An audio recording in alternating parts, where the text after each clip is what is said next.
মা, ও মা, আমি খেলতে যাচ্ছি। এখন যাস না মা, দুধটা খেয়ে যা। একটু দাঁড়া, আমি গরম করে দিচ্ছি। না মা, আমার দেরি হয়ে যাচ্ছে। সবাই যে অপেক্ষা করবে আমার জন্য। তুমি গরম করে রেখে দিও, আমি এসে খাবো। তাহলে তাড়াতাড়ি ফিরিস কিন্তু, সন্ধে করিস না আবার মা। আচ্ছা মা, তাড়াতাড়ি আসবো। বাপরে বাপ, মেয়ের আমার খেলার এত তাড়া, সবকিছু বাদ দিয়ে খেলতে যাওয়াই আগে। রান্না শেষ করি বাবা, কখন যে তুলির বাবা আসবে। আজকে তো বলেছিল তাড়াতাড়ি ফিরবে। নিতু আপা, ও নিতু আপা। কে রে অবেলায়? আমি গো চাচি। কি করছো তুমি? তেলে ভাজা করছো মনে হয়। বাইরে থেকেই গন্ধ পাওয়া যাচ্ছে জানো। গন্ধ শুকতে শুকতে তো এসেছিস তাই না, খাওয়ার লোভে? যা এখন এখান থেকে, নিতু যাবে না কোথাও। আরে চাচি, আমি তো শুধু খেলার জন্য নিতু আপাকে ডাকতে এসেছি। আমি খাওয়ার জন্য আসিনি গো। তুমি আমায় এভাবে কেন বলছো? কি হয়েছে কি মা? তুমি তুলুকে বকছো কেন? তুই চুপ কর, এইসব ছোট লোকদের তুই চিনিস না। যেই না দেখেছে তেলে ভাজা করছি, অমনি এসেছে খাওয়ার জন্য। না মা, ওকে আমি আমার বাড়িতে আসতে বলেছিলাম, খেলতে যাব তাই। যেতে হবে না তোকে, এক পাও ঘর থেকে বের হবি না, এই আমি বলে দিলুম। হ্যাঁ নিতু আপা, আমি চলে যাচ্ছি, তোমাকে আসতে হবে না। আর চাচি, আমি খাওয়ার জন্য আসিনি, তুমি আমায় ভুল বোঝো না। তুলি, তুই মন খারাপ করিস না রে। আয় ভিতরে আয়, আমরা খেলবো। না গো আপা, পরে খেলবো। আজকে সন্ধে হয়ে এসেছে, বাড়িতে যাই, মা না হলে বকবে।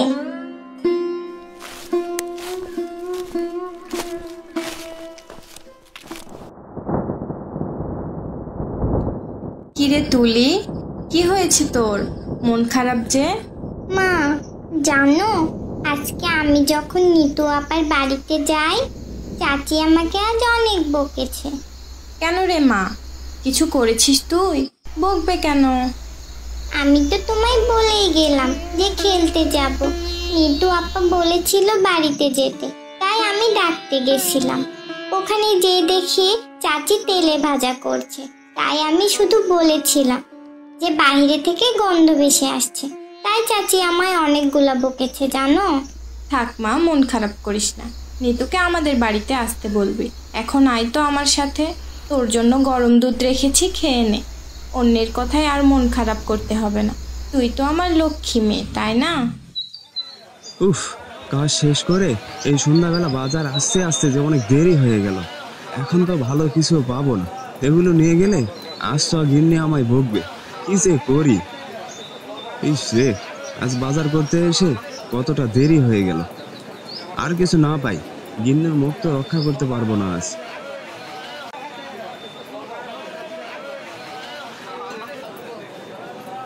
না ভাই, এই সন্ধ্যায় ভালো মাছ পাবেন না, যা আছে সব মরা মাছ। নিতে চাইলে কম দামে দিয়ে দিব। মরা মাছ? না না, নিব না আমি। এই মরা মাছ নিয়ে গেলে যে গিন্নি আমায় আস্ত রাখবে না। যাই, ওইদিকে যাই, কিছু সবজি পাই নাকি দেখি। না না, যাও তো যাও এখান থেকে, তোমায় আমি কোনো মাছ দিব না। কি গো বুড়িমা, কি হয়েছে?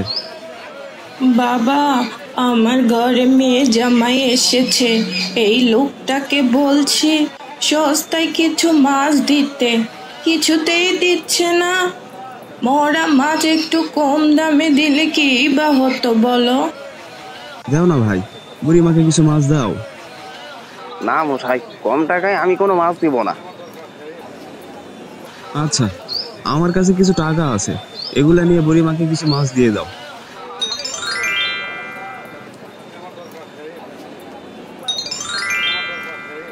তুমি আমার অনেক উপকার করলে গো বাবা, ভালো থেকো গো। এই রে, এখন তো আমার কাছে আর কোনো টাকাও নেই, সবজি কিনতে চাইলাম সেটাও তো আর হবে না।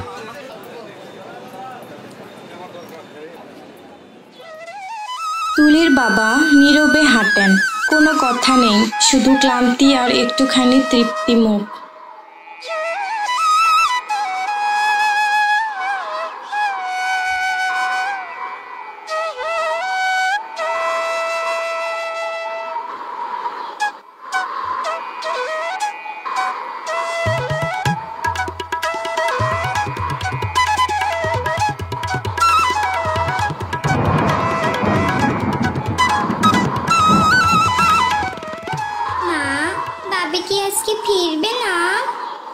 হ্যাঁ রে মা, আজ এত দেরি হচ্ছে কেন যে? এমনিতেই আকাশ খারাপ, কাল বৈশাখী হবে মনে হয়। তাড়াতাড়ি বাড়ি ফিরলে কি হয় মানুষটার? বাবা মনে হয় কোনো কাজে আটকে গেছে। তাও হতে পারে, তবে তাড়াতাড়ি বাড়ি ফিরলে হয়। এমন ঝড় বৃষ্টিতে বাইরে না থাকাই ভালো। তোকে কি খেতে দিব মা আমি? না মা, বাবা ফিরলেই খাবো। গিন্নি, আরে ও গিন্নি, কই গো? এই তোমার আসার সময় হলো। দেখছো তো বাহিরে কেমন আবহাওয়া, একটু তাড়াতাড়ি তো বাড়িতে ফিরতে পারো নাকি? আরে গিন্নি, কাজ শেষ করে একটু বাজারে গেছিলাম বাজার করার জন্য। আবার তুমি সন্ধ্যাবেলায় বাজারে গেছো? জানো না তখন সব পচা শাকসবজি পাওয়া যায়? আরে না না, মাছ নেওয়ার জন্য গেছিলাম গো। তো মাছ কই দাও, বাজারের ব্যাগ তো মনে হচ্ছে ফাঁকা। আরে সব মাছ তো মরা ছিল, তাই নেইনি। কিছু শাকসবজি কিনতে চাইলাম, তাও আবার সেখানে লেগে গেছে একটা ঝামেলা। কেন গো, কি হয়েছে? তাইলে শোনো। বাবা, আমার ঘরে মেয়ে জামাই এসেছে।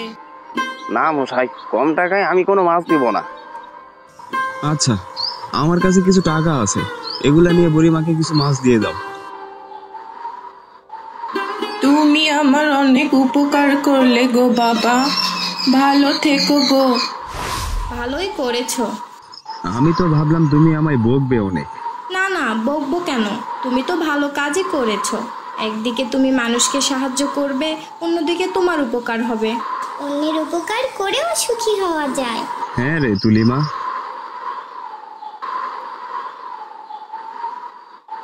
কেউ মনে হয় আমায় ডাকছে গো গিন্নি। তাই তো মনে হচ্ছে। কে ডাকছে দেখো তো। হ্যাঁ দাঁড়াও, আমি দেখে আসি।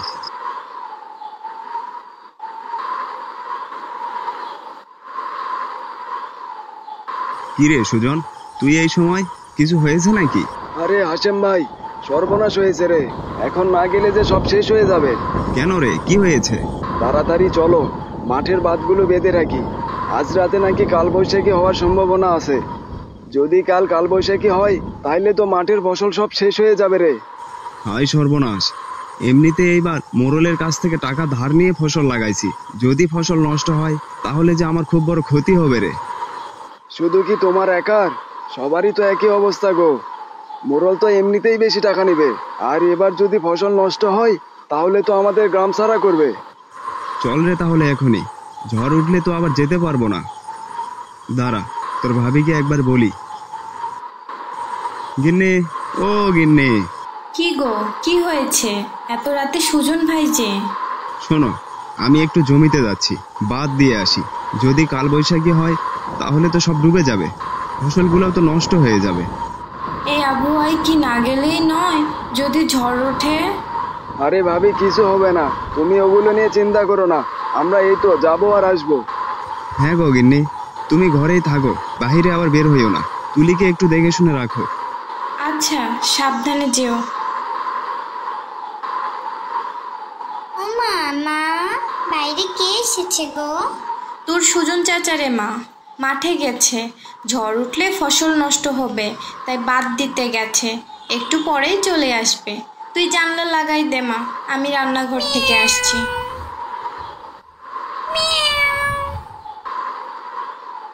কিরে মিনি, সারাদিন এই কেবল তোর বাড়িতে ফেরার সময় হলো? কতবার তোকে বলেছি রাতে বাইরে যাবি না, আমার কথা তো শুনিস না। খিদে লেগেছে তোর? দাঁড়া, মাকে বলে তোর খাবার দিচ্ছি। ইস, বাইরের আবহাওয়াটা কত সুন্দর, আমিও যদি একটু বাইরে যেতে পারতাম। কিন্তু মা তো আমায় আর আস্ত রাখবে না। বাতাসে কত সুন্দর গাছগুলো দোল খাচ্ছে। কি রে মিনি, তোরও বুঝি বাইরে যেতে ইচ্ছে করছে? খুব শখ, তাই না? এই মাত্র না বাইরে থেকে ফিরলি, বড্ড পাজি হয়ে গেছিস তুই। এত ঝড়ের মধ্যে বাইরে যেতে নেই, মা বকবে কিন্তু।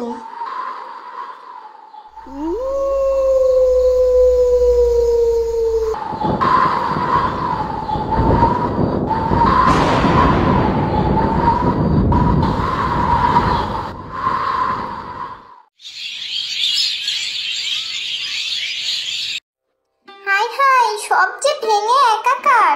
ও মা, আমি একটু ঘুরে আসি। কাল রাতে তাহলে ভালোই ঝড় হয়েছে। কেন রে, এই সাত সকালে কেন তোকে বের হতে হবে? একটু দেখে আসি না মা, নিতু আপার আবার কিছু হলো না কি, দেখে আসি। কারো কিচ্ছু হয়নি মা, শুধু ঘরবাড়ির একটু ক্ষতি হয়েছে। তাহলে আমাদের বাড়ির কিছু হয়নি কেন? তোর বাবা যে গত মাসে সব মেরামত করে রেখেছিল রে, সেই জন্যই তো ঠিক আছে সবকিছু। আচ্ছা, কাল রাতে বাবা কখন ফিরেছে মা? তুই ঘুমানোর পরেই। ভাগ্যিস বাবা তাড়াতাড়ি বাড়ি ফিরেছিল, এত ঝড়ের মতো বাইরে থাকলে তো অনেক বড় ক্ষতি হয়ে যেত।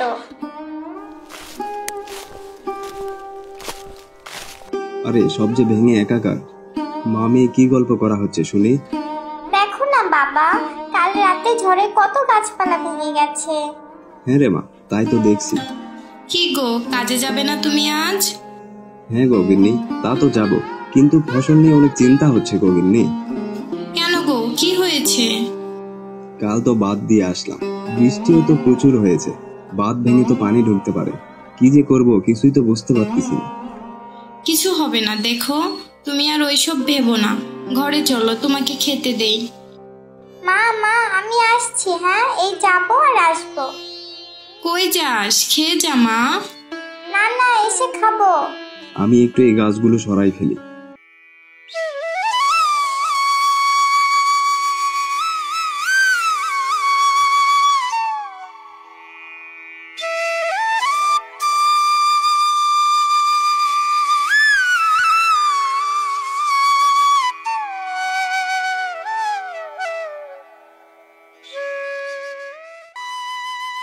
মিনি, তুইও আমার পিছে পিছে এসেছিস তাই না? আমায় ছাড়া বুঝি ঘরে তোর ভালো লাগে না? চল এদিকে একটু ঘুরে আসি, তারপর বাড়ি ফিরে যাব। ওমা, এটা যে একটা লাউ গাছ, ঝড়ে ভেঙে পড়ে আছে। এটা বরং তুলে নিয়ে যাই, বাড়ির ওপাশে লাগিয়ে রাখবো। মাকে বলা হবে না কিন্তু, বুঝলি? তাহলে বলবে যেখানে যা পাস সব নিয়ে আসিস, ফেলে দেখুনি। তার থেকে ভালো আমি আর তুই জানবো, শুধু কেউ কিছু জানবে না।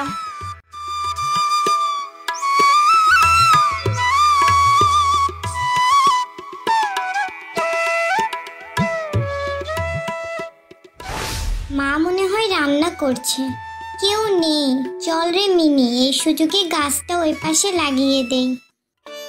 হাসেম ভাই, আরে ও হাসেম ভাই, এদিকে একটু শুনো। কি হয়েছে রে সুজন, এত তড়িঘড়ি করে ডাকছিস কেন? সর্বনাশ হয়েছে গো ভাই, সর্বনাশ। কাল আমরা এত কষ্ট করে জমিতে বাঁধ দিলাম, বাঁধ ভেঙে সব পানি জমিতে ঢুকে গেছে। ফসলের জমি তো পানিতে একদম টইটুম্বুর। এমন পানি থাকলে তো সব ফসল নষ্ট হয়ে যাবে গো। আমাদের সাথেই শুধু এমন হয়, সেটা তো আর বলতে হবে না। প্রত্যেকবারই এই কালবৈশাখী সবকিছু কেড়ে নিয়ে যায়। মোড়লের টাকাটাও তো দিতে পারবো না, অন্যদিকে অভাবে সংসার। আমার সবকিছু তো শেষ হয়ে যাবে। যদি এখান থেকে কিছু ফসল পাই, সেগুলো মোড়লকে দিয়েই শেষ হয়ে যাবে। এখন তুমি না হয় বাড়িতে ফিরে যাও ভাই। চিন্তা করো না গো, সবই আমাদের কপাল। বিধাতা চাইলে সব ঠিক হয়ে যাবে। এইদিকে কারখানার কাজগুলো বন্ধ, অন্যদিকে ফসলের জমিগুলোতেও পানি। আমাদের সংসারটা কিভাবে চলবে বলো তো? যা বাজার আছে এটুকু দিয়ে কিছুদিন চলে যাবে, তুমি আর ভেবো না তো। আজকে একবার মোড়লের কাছে যেতে হবে, যদি বুঝিয়ে সুঝিয়ে একটু টাকাটা পরে দেওয়ার ব্যবস্থা করতে পারি। হ্যাঁ, তুমি বরং তাই করো গো, এভাবে চিন্তিত হয়ে আর বসে থেকো না।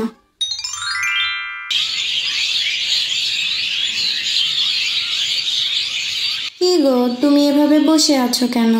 বাজারে যাও, কিছু কিনে আনো। ঘরে যে কোনো কিছু নেই, চাল ডাল সব শেষ হয়ে গেছে।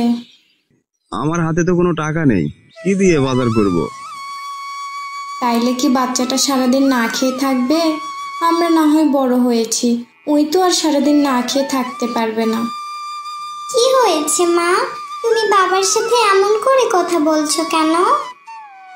কিছু না রে মা, আমার কপাল খারাপ, তা না হলে কি এমন দিন দেখতে হতো? ঘরে যে খাওয়ার মতো কিচ্ছুটি নেই, তোকে কি খেতে দিব বল? ও মা, মা আমার কাছে না খাওয়ার জিনিস আছে, দেখবে তোমরা? কি জিনিস রে মা? বাবা মা তোমরা আমার সাথে এসো, দেখবে চলো কি জিনিস। দেখেছো আমাদের মেয়ের কেমন বুদ্ধি, খুব ভালো করেছিস রে মা। দেখেছো মা, এটা আমার গাছ, কি সুন্দর লাউ ধরেছে। এ কি, এ যে সত্যি অনেক বড় বড় লাউ। তুই কোথায় এই গাছ পেয়েছিস মা? কিছুদিন আগে গায়ে খুব ঝড় হলো না, তখন এই গাছটি ভেঙে পড়েছিল। আমি আর মিনি কুড়িয়ে এনে লাগিয়েছি জানো, তোমাকে বলিনি কারণ তুমি দেখলে তো ফেলে দিতে।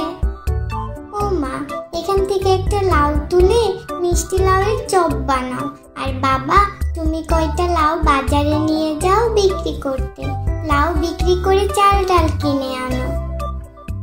হ্যাঁ গো, তুমি তাই করো, আমি কয়টা চপ ভেজে দেই, তুমি বাজার করে আনো গিয়ে। তুলি, এদিকে শোন তো মা। হ্যাঁ মা বলো। যা গিয়ে নিতুকে ডেকে আন, মেয়েটা চপ খেতে খুব ভালোবাসে। আচ্ছা মা, যাচ্ছে।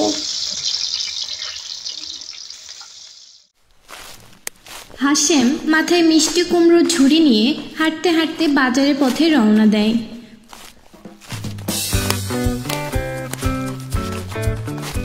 বাজারে পৌঁছে একটা গাছের পাশে বসে পড়েন। একের পর এক